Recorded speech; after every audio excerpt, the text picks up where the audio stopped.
Débrief de la troisième et dernière journée des championnats du monde rapide et je vais pas faire durer le suspense, on n'est pas champion du monde, mais c'est pas grave. Demain, il y a les phases de poule des championnats du monde de Blitz. Après-demain, il y a les phases finales si on se qualifie et donc on peut encore aller chercher un titre mondial. Mais aujourd'hui, autant vous dire que ça a été une journée qui a été très riche en rebondissements. Je pense que je vais commencer par le commencement, à savoir la première ronde qui était quand même vachement attendue. On jouait contre WR Chess Team, qui est donc l'équipe du milliardaire, l'équipe avec Hikaru Nakamura, équipe d'ailleurs qu'on va réaffronter demain. Demain, c'est à la même heure. Demain, c'est 15h pour les phases de poule, donc de 15h jusqu'à toute la soirée. Il va y avoir des blitz qui vont s'enchaîner, et ça va être un moment super à vivre, mais bon, j'en parlerai un petit peu plus après. Donc, ouais, une game où bah, forcément j'étais non pas stressé, mais voilà, on savait que ça allait être important de gagner. Si on battait WR Chess Team, bah forcément, voilà, derrière, on se met vraiment en confiance parce que c'est la meilleure équipe du tournoi au niveau des Hello qui sont présentés. Il n'y a que des forts joueurs, il n'y a que des énormes cracks.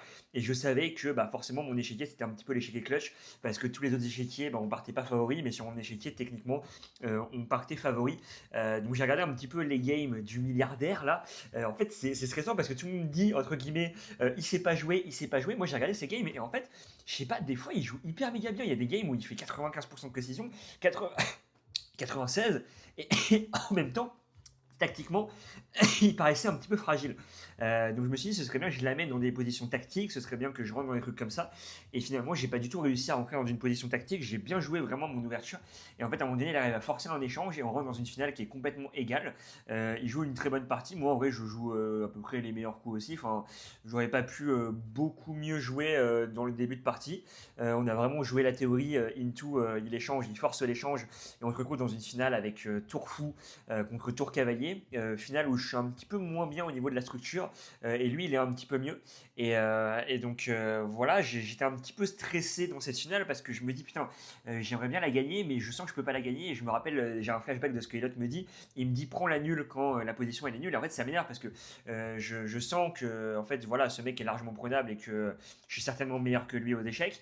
Mais il y a être meilleur que l'adversaire aux échecs et il y a gagner la partie. Tu vois, tu peux être meilleur sur le papier et perdre. Et en fait, dans la game, bah, il a factuellement fait une très bonne partie jusqu'à arriver en Zeitnot, c'est-à-dire en Zeitnot, le moment où on a tous les deux plus beaucoup de temps. Et en fait, à un moment donné, je fais une erreur, genre je donne mon pion et je commence à être perdant dans la finale. Même à un moment donné, j'hésite. À un moment donné, j'ai 10 secondes et en fait, je peux échanger mon fou contre son cavalier et rentrer dans une finale de pion. Sauf que j'ai 5 secondes à la pendule et j'arrive pas à évaluer si la finale de pion elle est vraiment gagnante ou bien s'il y a un monde où je la perds parce que la majorité à gauche elle me fait un petit peu peur. Et donc, je me suis chié dessus, j'ai pas fait le fou contre cavalier. Je me suis dit, je savais pas du tout si ça passait, si ça passait pas. Et donc, en fait, je perds un pion bêtement et je me retrouve dans une finale qui est genre complètement perdante et je me dis putain ça me casse les couilles, je vois que je suis le dernier échiquier avec Jules, il y a tout le monde qui est autour de moi, je suis passé sur le live de Hikaru, il y avait la fille, bref il y avait tout le monde qui s'agglutinait autour de notre échiquier et de l'échiquier de Jules Moussard parce qu'on était les deux derniers. On perdait il me semble 2,5 à 1,5 à ce moment là, donc si moi je gagnais on était à égalité et ça se jouait sur la partie de Jules. Et si moi je perdais, on perdait le match. Donc j'ai regardé un petit peu le tableau des scores. J'ai vu qu'on perdait le match. En plus, à un moment donné, il y a eu un moment donné dans la game. Alors ça s'est pas vu pendant le live, mais il y a un moment donné en fait où j'adoube une pièce. Et en fait, je sais pas on ne pouvait pas adouber sur le temps de l'adversaire. Tu vois, je dis j'adoube. Et le gars, il a fait oh you can't adoube on your time et tout. Il a appelé l'arbitre et je me suis fait engueuler. Il a demandé une minute en plus. L'arbitre lui a pas. Si l'arbitre lui a donné une minute en plus. Oui, l'arbitre lui a donné une minute en plus. Et donc voilà, il a commencé à gueuler sur moi et tout. L'arbitre m'a expliqué et donc ça m'a grave sorti de mon match et je crois que c'est à ce moment là d'ailleurs après que je fais mon erreur et je me rappelle j'étais vraiment après bon c'est les règles mais bon jouer sur après bon moi je joue plus des tournois comme ça et lui chaque année il joue du coup il connaît bien les règles. Déjà je me suis fait avoir la dernière fois sur la règle des répétitions, là je me fais avoir sur la règle déjà double, genre je savais pas en gros adouber c'est replacer sa pièce, je savais pas que j'avais pas le droit de replacer ma pièce sur le temps de l'adversaire. Je l'ai fait une fois et j'ai pris Bagdad, il a appelé l'arbitre et donc voilà et ensuite à la fin je suis complètement perdant et je pousse mon pion et je sais pas comment le mec je sais pas en fait j'ai vérifié si le sacrifice marchait, s'il prenait le fou. Je me suis dit ok le sacrifice marche s'il prend le fou et je me suis rappelé que je me suis dit le mec tactiquement il est pas très bon et je me dis on est en Zeit Note, on a plus beaucoup de temps, il va forcément tomber dans le piège, il fait cavalier prend fou et là il faut que je passe mon roi sur une bonne case parce que si je passe mon roi sur la mauvaise case il peut faire cavalier fourchette et récupérer la dame. Du coup je passe mon roi sur la bonne case et après je gagne et je suis un petit peu en mode let's go j'ai clutch mais hélas Jules a perdu la game contre Naka, donc l'équipe a perdu. Mais bon, ça m'a mis. Non pas que ça m'a mis en confiance, parce qu'en vrai, bah voilà, j'étais perdant toute la game, enfin toute la fin de game, donc voilà. Mais au moins, je suis revenu d'entre les morts et je suis allé gagner cette partie, donc c'était ok. Mais bon, là, l'équipe, en gros, avec cette défaite, on était obligé de gagner les 3 parties d'après pour pouvoir espérer quelque chose. Donc la game juste après, j'ai les blancs. Je me dis ok, ça va très bien se passer et j'ai joué hyper méga vite le début de partie et je juste fait littéralement une game de merde. J'ai fait une mauvaise partie, j'ai essayé de forcer la victoire, la position était égale pendant tout le long et je l'ai perdu à la fin, je l'ai choke, mais étonnamment mentalement ça m'a pas de ouf perturbé parce que en fait on était largement favoris dans ce match-là. Moi, j'ai juste fait une game où je suis complètement passé au travers, mais je me suis dit, ok, vas-y, c'est pas grave, on risque d'être mental. J'étais juste pas du tout dans la game, parce que vraiment, la game contre Vadim, je vous jure, les gars, j'ai jamais tremblé comme ça. Il y avait tout le monde autour de moi, une position archi perdante, le score de l'équipe et la suite du tournoi qui se jouait un petit peu sur ma game. En tout cas, bah, vu le setup, parce que je savais pas si Jules, ça avait l'air de faire nul de ce que je regardais. Donc je me dis, Jules va faire nul. Moi, si j'arrive à gagner, on est à 3 partout, on fait égalité contre WR Chess Team, ce qui a vraiment été un gros score. Mais du coup, voilà, de cette deuxième game, je passe complètement à côté, mais l'équipe gagne. Donc, c'est vraiment cool parce que, ben voilà, on remporte cette victoire. On est à une victoire, une défaite. La game d'après, on joue contre l'équipe qui s'appelle Team Hungaria. Et là, je joue avec les Noirs. Et en fait, je me trompe direct dans l'ouverture. Je me trompe dès les premiers coups et j'ai une position hyper méga perdante, mais hyper méga perdante selon l'ordinateur, mais hyper chaude. C'est-à-dire que c'est une position hyper méga tactique. Je vois le poteau en face, il a 9 ans, il est 1900 Elo et la position elle est hyper tactique et je sais que je suis objectivement beaucoup moins bien, mais je peux essayer de lui créer des problèmes et je sens que tactiquement je suis présent et j'arrive à faire tourner la position et tout et je lui mets des menaces tactiques à gauche à droite et à un moment donné je sens qu'il me fait un sacrifice qui marche pas trop et je sens que le vent commence à tourner, on a tous les deux très peu de temps à la pendule et à un moment donné il fait une erreur, je vois fou prend G5, sacrifice de fou, je gagne la dame et là je suis en mode let's go, let's go, let's go, let's go et je gagne cette partie, je reviens vraiment entre les morts, c'est une partie où j'ai énormément souffert, c'est ma moins bonne game en termes de précision mais même tout court du tournoi, c'est la game où j'ai le moins bien joué, même la game que j'ai perdue juste avant, en vrai j'ai pas mal joué, j'ai juste fait une erreur, une gaffe à la fin. Enfin, et j'ai mal joué mon ouverture parce qu'en fait, directement, j'ai donné un avantage au noir. Mais c'était quand même ok. Cette game-là, c'était vraiment ma pire of all time. Mais elle était hyper méga tactique. Elle était en vrai fun à jouer. Il y avait du contre-jeu de mon côté. Donc, c'était une game vraiment cool. Ça m'a permis de voir que tactiquement, voilà, j'étais présent, j'étais là. Et par contre, après la game, bah forcément, j'étais soulagé, j'étais en mode comme ça, j'étais trop content, mais j'ai pas célébré parce que ça m'a fait trop de la peine de jouer contre un gosse de 9 ans et il a fondu en larmes juste après la game. Donc, ça, c'est des images, c'est pas forcément facile parce qu'à la fois, t'es content de gagner, mais du coup, j'étais pas en mode let's go et tout. Je suis parti et ça m'a fait trop de la peine parce qu'il s'est écroulé juste après la partie. Parce que, bah voilà, il se sentait on savait très bien que c'était une game hyper importante pour l'équipe. L'équipe d'ailleurs qui a gagné cette partie, je crois qu'on a gagné à 1 point près ou à 2 points près. En tout cas, on a gagné cette partie. Donc j'étais un petit peu mitigé après cette victoire. J'étais forcément content de gagner. Mais c'est vrai que quand tu gagnes contre un gosse et qu'en plus de ça, il pleure, c'est toujours. C'est un goût de victoire amer. En fait, même que ce soit un enfant ou pas un enfant, quand quelqu'un s'écroule, tu vois, parce qu'on sait que les échecs, c'est hyper dur psychologiquement. Tu te bats pendant 30 minutes et tu peux perdre sur une erreur.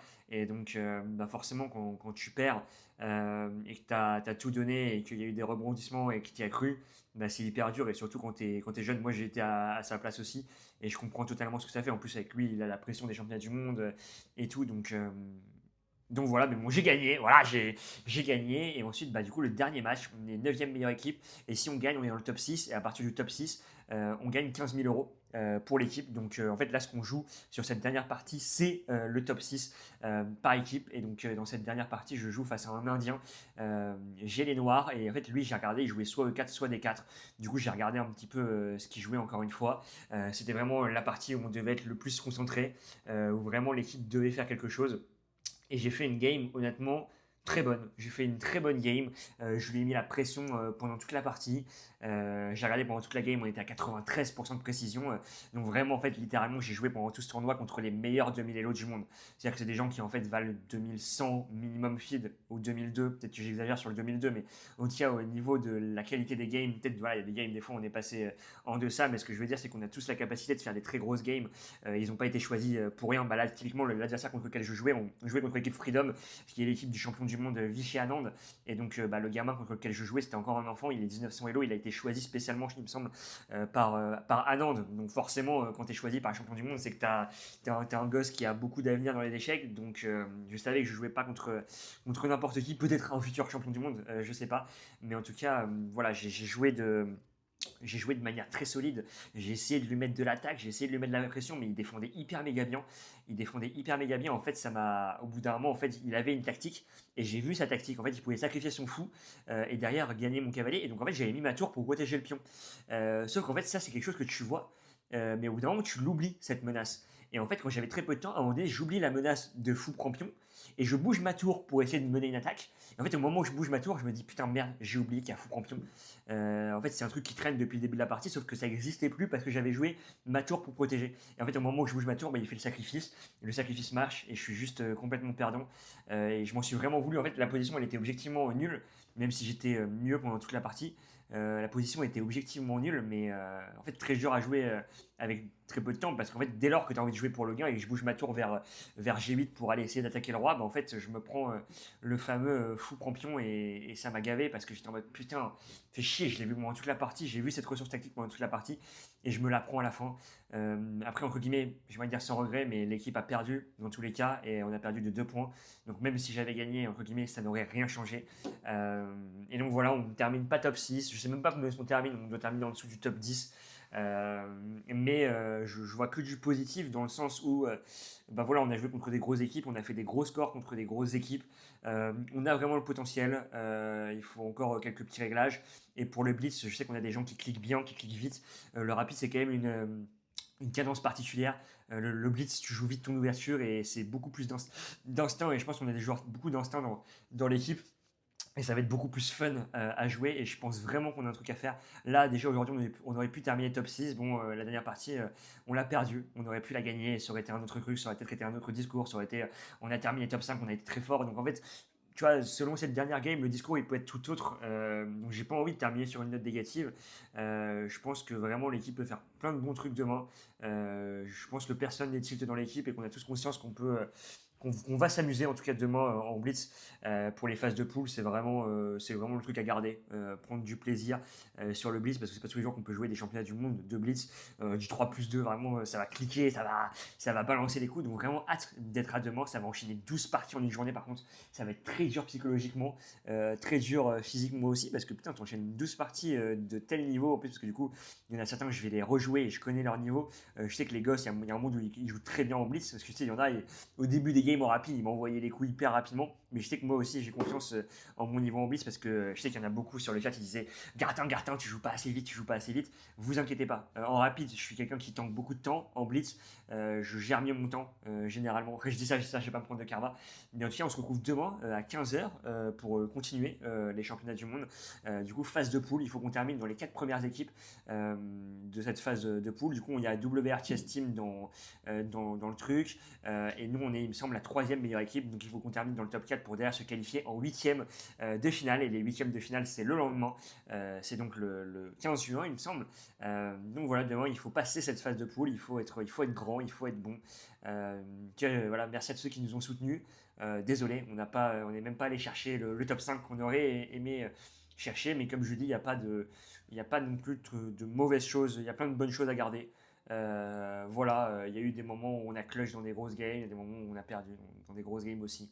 Mais ça va bien se passer. J'ai foi demain et de toute façon, il fallait pas qu'on gagne directement, tu vois, pour écrire une belle histoire. Il faut le moment où on perd et le moment où on revient et on fait un truc incroyable pendant ce truc-là. En plus, ça va être hyper méga excitant. Je veux dire, si on est après, parce que je dis si, parce que voilà, pas qu'on se prenne un karma, mais voilà, après les phases de poule, je l'espère, en 8e, derrière, ça va être un moment incroyable à jouer parce que c'est 8e, quart, demi-finale et tout peut se passer. Donc, on y croit. On y croit. Soyez avec nous et on se retrouve demain, 15h sur Twitch, Gartin591 et demain aussi, demain soir pour le débrief. J'aurai peut-être pas la force de faire le débrief demain soir, auquel cas je vous mettrai peut-être un highlight, je sais pas, parce que demain ça va terminer très tard, ça va terminer plus tard que les autres jours. On verra. En tout cas, merci à vous de nous suivre, de me suivre aussi et passez une bonne journée, une bonne soirée. Je sais pas quand est-ce que vous voyez cette vidéo. Je vous fais des gros bisous et je vous dis à la prochaine. Ciao, ciao.